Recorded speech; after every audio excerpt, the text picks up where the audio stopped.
اهم من اي حاجه ومبدئيا ان النهارده اخر ماتش للزمالك في بطوله الدوري المصري الممتاز امام بلديه المحله. واللهم لك الحمد، لأسوأ نسخه في تاريخ الدوري المصري الممتاز انتهت وخلصنا منها وخلصنا من وشها وقرفها. ولكن يا جماعه بصراحه مش هو ده الموضوع اللي انا جاي اكلمكم فيه. بصراحه الموضوع اللي انا جاي اكلمكم فيه هو كوميديا من النوع الجميل، من نوع كوميديا من نوع المانجا.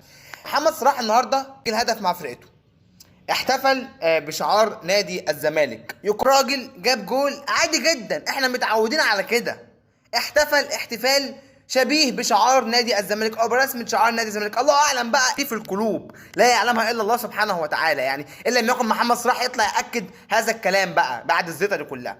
المهم الراجل احتفل وسجل الهدف. تعالى بقى عندك صحفي الجليل الجهبذ اللي ما جابتوش ولاده في القاره الافريقيه كلها، مش هقول في الدوله المصريه، الاستاذ عمرو باشا الدرديري، بيقول لك ايه بقى؟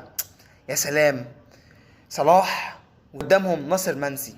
يا سلام يا سلام. هو خلي بالك قصده على محمد صلاح، اللي هو اصلا محمد صلاح يوم ما يقع ويوم ما يفكر يبطل كوره هيروح يبطل كوره في برشلونه عشان خاطر يرضي الجماهير الكتالونيه.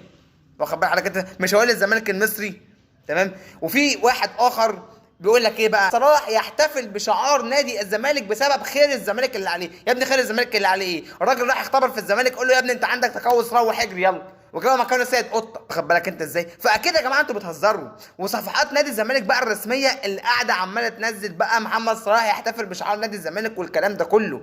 فيا جماعه ما كانش احتفال الراجل احتفله، واخد بالك انت ازاي؟ تعمل عليه القصه دي كلها، مش كده ولا ايه؟ حبايبنا بقى صفحات نادي الزمالك واعلاميين نادي الزمالك ومشجعي نادي الزمالك، يا ريت يا جماعه احنا ناخدها بشكل الهزار، يعني بشكل الكوميديا. لان محمد صلاح لو في يوم من اصل احنا احيانا يا جماعه بناخد الحلم نفكره حقيقه، يعني انت فاهمني؟ اللي هو احنا بنهلط هلطتنا وبعد كده بنصدقها وبننفذها على انفسنا. فرساله الجماهير نادي الزمالك اللي انا واحد منهم، رسالتي ليهم طبعا ان احنا ايه، نهدى شويه بجد. محمد صلاح يوم ما يفكر ان هو يبطل كوره هيروح نادي كحيان. نادي كحيان ده بالنسبه له نادي برشلونه، هيلعب في سنتين ويبطل كوره وشكرا، مش الزمالك المصري.